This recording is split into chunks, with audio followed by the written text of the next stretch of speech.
Good morning, friends. Today I'm going to start a topic that is outline the main features of ARM Cortex M4 processors.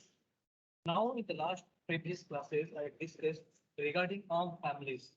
There are various processors are available which will use in different applications. So, from one of them, the Cortex M4 processor will be also there. So we will discuss regarding the Cortex M4 processor. So first I will discuss the overview of this processor, Cortex M4, and then I will discuss the features of this microprocessor. After that, block diagrams and whatever registers are available in that.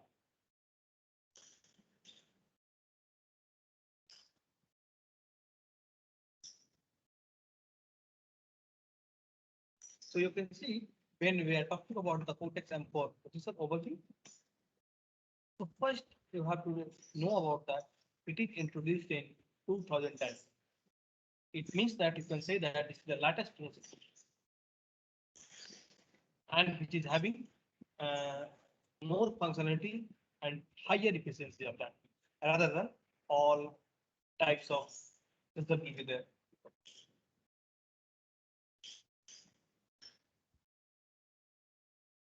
Now it is designed with a very large variety of highly efficient signal processing features.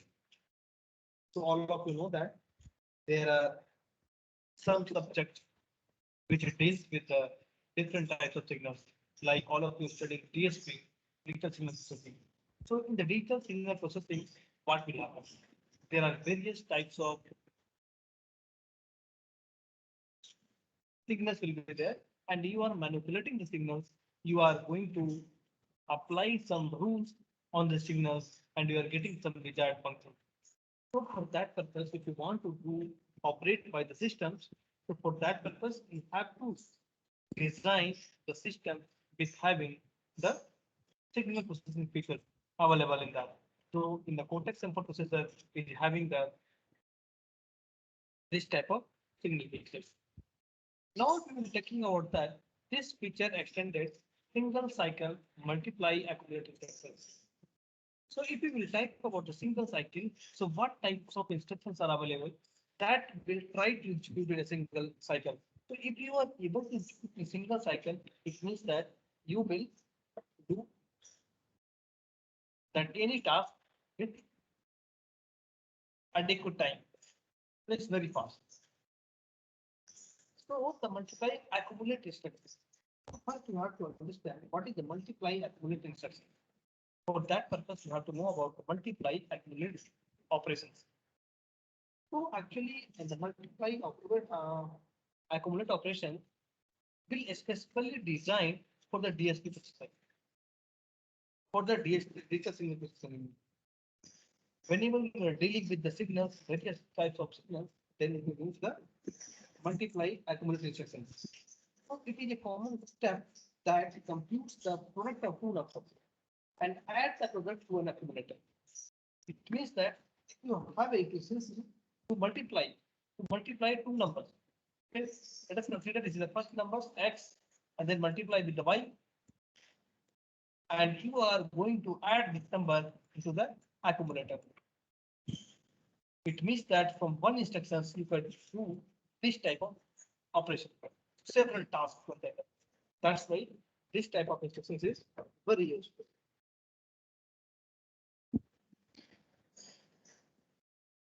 Next is optimized SIMD interface. So SIMD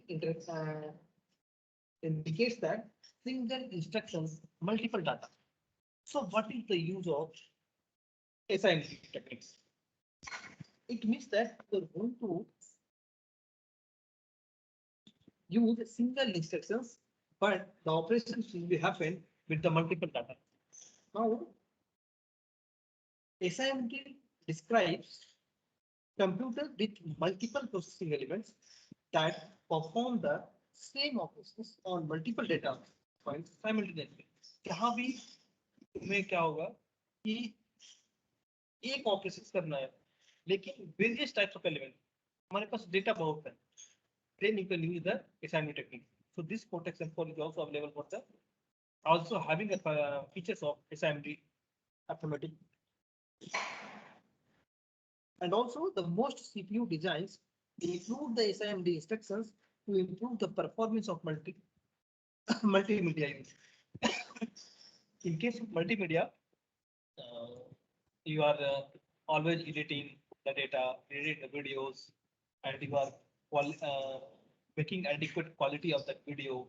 So if you want to do any type of operation in that, this will help you.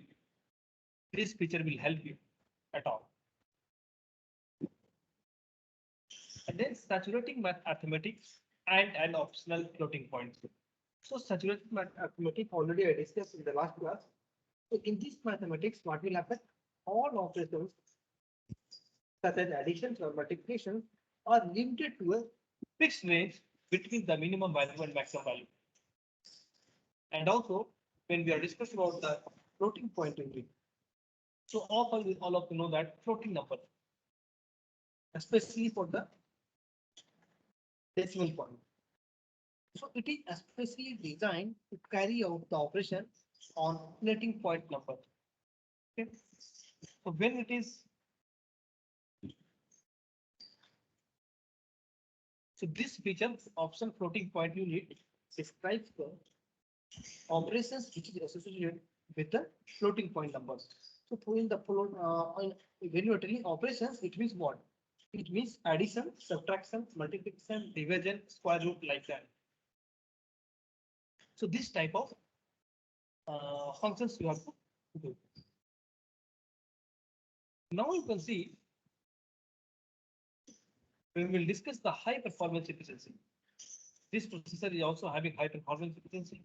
Now you can see 1.25 DMPI per megahertz. So this is the frequency, and DMIPS indicates dash count million instructions per second per megahertz. So this million instructions per second, all of you know that in 1 second, million instructions will be executed. So what will one instead by dash count? Actually, this is the DMIPS is the property which is used to evaluate the performance of the processor based on the time. Okay. So with the help of that, you can check it out the performance of the processor. And also 1.25 DMIPS per megahertz at the order of microparts per megahertz. So it will take microparts power in that situation. Now, if you are talking about the low power consumptions, so all of you know that longer battery life. If power consumption is low, it means that it will take longer battery life, especially critical in mobile products. Or you can say that smallest embedded systems. Any device having a small devices, and in that this low power consumption is very important. Like already I discussed to you the ATM machines. So for the ATM machines, there is no requirement of low power consumption. If you will take more power, it's fine. Not bother about that. Since it will on 24 hours. And also is having a real-time operating in that. So it will take more power. That's why wherever ATM is installed, the power supply is saving.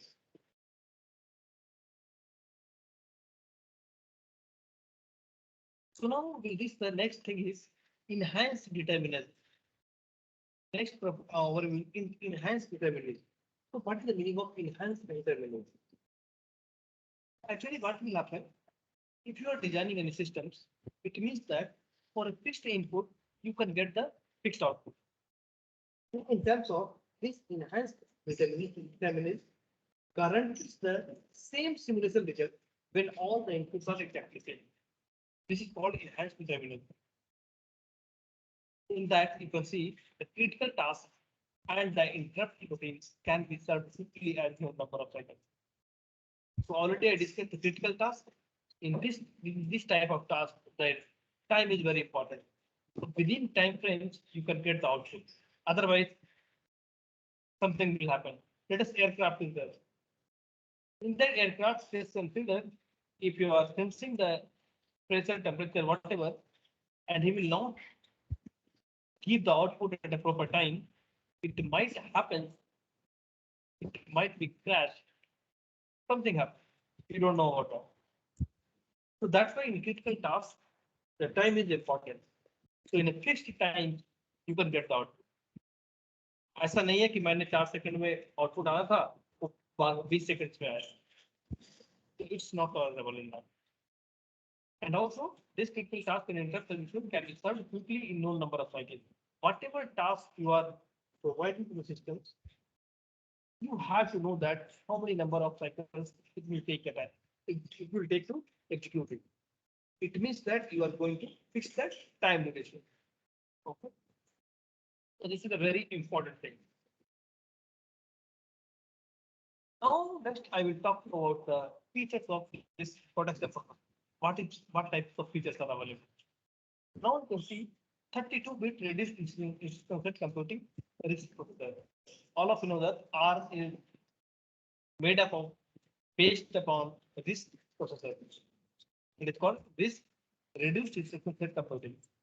And also it has 32-bit.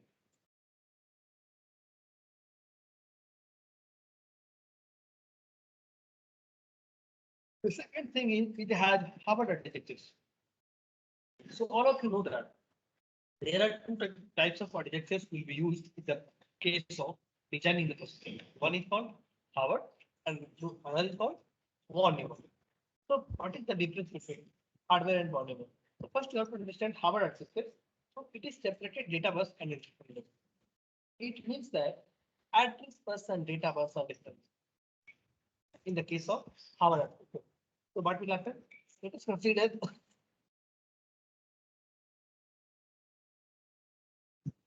the processor. And if you were talking about the any devices like sensor, so there are two dedicated lines. One is used for the instruction, another is used for the data.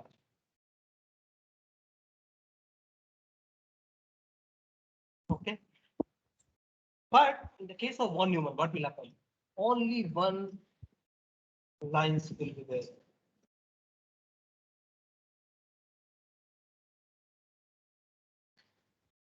In this line will be there. Sorry, only one line. I will combine these two lines. Only one line is there. So the instructions will also go through this and data will be also going through this.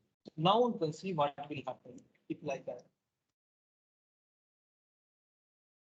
Let us consider it is a memory. One is ROM, a program memory, and you can next you can add data memory. PM. So now this line is going through this like this. The case of von Neumann. Now you can see what will happen. If the instructions is going, this processor will take the instructions from this location. So at that time, he will use this line. And when he will take any data, then he will put the this way. Means you are going to use a single lines for both the purposes, data and instruction. So in case what will happen? And when it will take the data instructions, at that time he will want to consider the data. But in the hardware analysis, you can simultaneously you can take the data and you can take the instruction and you can conclude with that. The next is instruction set. So whenever I will tell you that include the entire thumb 1 and thumb 2 instruction set. So there are two different types of instructions available in the ARM. That is called thumb 1 16-bit instructions and thumb 2 either 16-bit or 32-bit instructions. This is the format which is designed so that you can able to find that how many instructions and how any instructions will take how much time to execute it. Now also it has 3-stage plus branches spectral pipeline. So what will happen in that? So all of you know that it is using the pipeline features. I will discuss in the next slide. Next slide. How this will be executed. And there are 3 stages in that any instructions will execute in that. Now we were talking about the performance efficiency. It means that it will take 1.25 to 1.95 DMIPS per megahertz. So already I discussed the milestone. So you have to understand 1.25 to 1.95 DMIPS per megahertz. It is the efficiency. It's a very much high.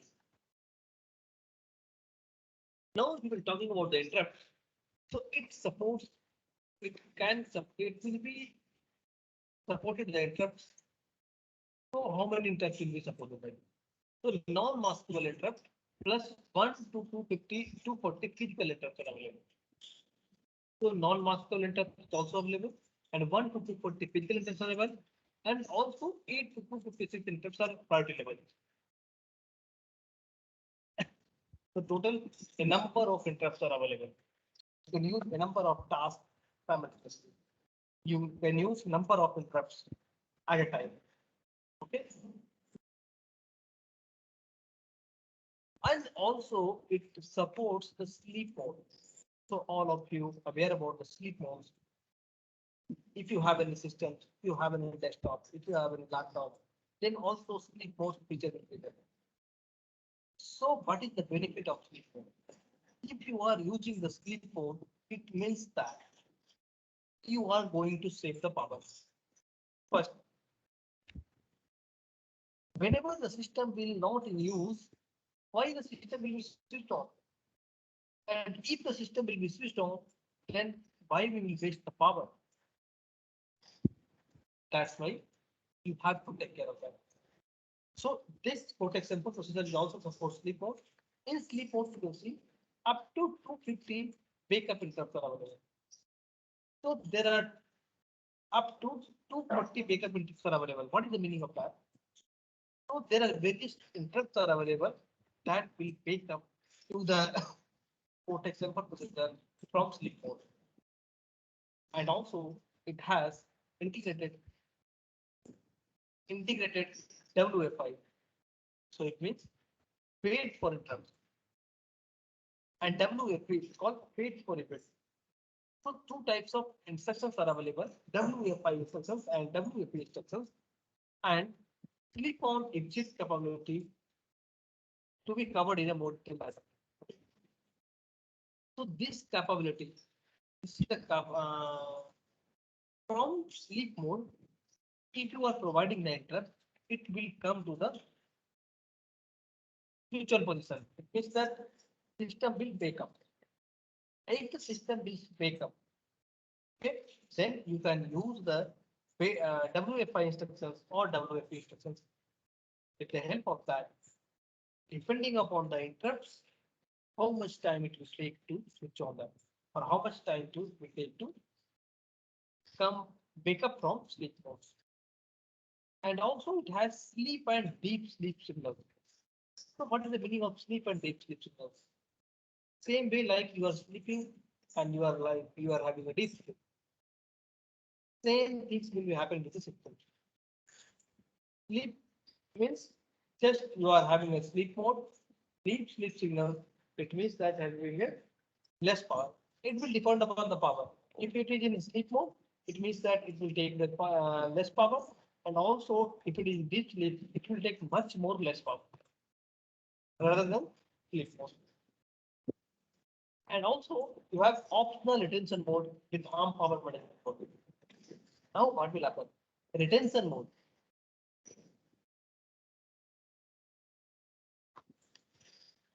So, what do you understand by the retention mode?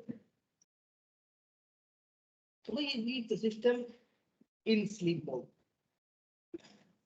Then you will disconnect the power. It means that you are throwing the less power on the processor. But अगर sleep mode में है तो power देने से वो wake up mode में आता है. ठीक है? That then it will take some time, few seconds, few microseconds like that, and then it is called retention mode. It means that it is coming from the, it is waking up from the sleep modes with the help of power management modules. It is called retention mode. So if we are talking about the enhanced interconnection, it is also having hardware divide 2 to 12 cycles. So hardware divide components will be available and it will execute in 2 to 12 cycles. And also this type of single cycle 16 32-bit MAC, single cycle dual 16-bit MAC. So there are various components are available. In that components you will take the various clock cycles to execute it. Also it will have 8 to 16-bit SIMD arithmetic. Already I discussed what is the SIMD arithmetic. So it has optional either 8-bit or 16-bit. So now the next we come to the debug feature. So optional JTAG and serial wire debug ports. So these two ports are used to debug the processor. If you are designing, if you are fabricating the processor, then you have to check it out. This will perform according to the design property or according to the design thing. So with the help of this, you can use the data interface and serial wire debug interface. Also up to 8 breakpoints and 4 batch points. See, when you are checking that, when you are finding the errors in that, there are 8 breakpoints and 4 batch points are available. In that points, we are going to check it will work fine or not. Okay, so after designing or after fabricating the systems processor, you have to check it out. Either it means that you have to test it. And we will talk about the memory protection unit MPU. So it is having optional 8-region MPU with sub-regions and background regions. So what will happen? Memory, whatever memory is available in that, memory protection unit is there. You can protect the memory. What is the meaning of protecting? Protecting means you are going to fixing the data in that different location. Like it is divided in 8 regions. Okay, so if you have a memory location, then you can divide first in 8 regions. Then also it has a sub-region of such. So again it is divided in several parts. Okay, and also in a background region. So there are advantages of sub-regions and background regions for taking up for doing the data.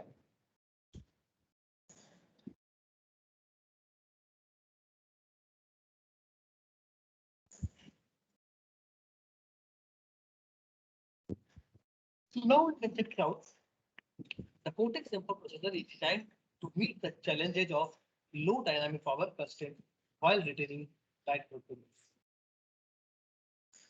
It means that this is the very challenging things nowadays. You have to design any systems, design any processor which is having less power. Okay. So if you are having less power, it means it's not the meaning that you can remove the some components. It's not like that. Whatever challenge is there, you have to meet the challenges within the low dynamic power constraint. And also with retaining light footprints. Retaining light footprints is the amount of space a particular unit of hardware and software occupy. So whatever hardware and software will be available, you have to keep it in. And you can't able to remove that. ऐसा नहीं है कि हम remove कर दिए, चलो power कम कर दिए. It's not happening like that. So now you can see in 180 nanometer process, ultra low power. That is 157 microwatt per megahertz. Okay, so in 1 megahertz frequency, per megahertz frequency, it will take 157 microwatt power. When you are talking about the 90 nanometer low power process, 33 microwatt per hour. If you are talking 40 nanometer G process, then 8 microwatt per hour megahertz. What is the meaning of that? In the meaning, you have to understand 180 meter, 90 meter, 40 meter. This is the process. This is the process of fabricating the IC chip. So now you can see when we are talking about the process, It is having 180 ULL, that is called ultra low power, 90 LL low power, and 40 G, that is general.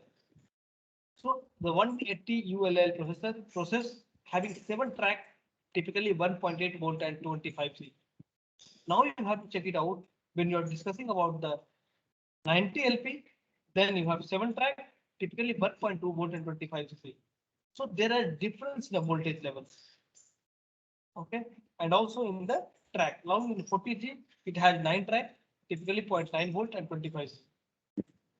So when we are discussing about the power, it will taking the power that is 157 microwatt per megahertz and 33 microwatt per megahertz in the case of 90 LP, in 8 microwatt per megahertz in the case of 40 LP. So it depends upon the process in the base upon thickness of the material which is used. Okay, so and also it having floor plant area, how much area it will take. The 180 ULL will take 0.56 millimeter square. 90 LP takes 0.17 millimeter square, 0.004 millimeter square. It means that you are also going to reducing the size of thing.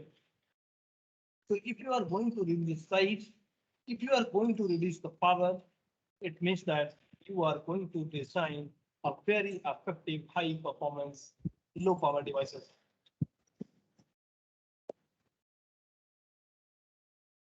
So in this, I discussed regarding the overview of Cortex M4 processor and Cortex M4 processor features. In the next class, I will discuss the block diagrams and also it has some registers property in that.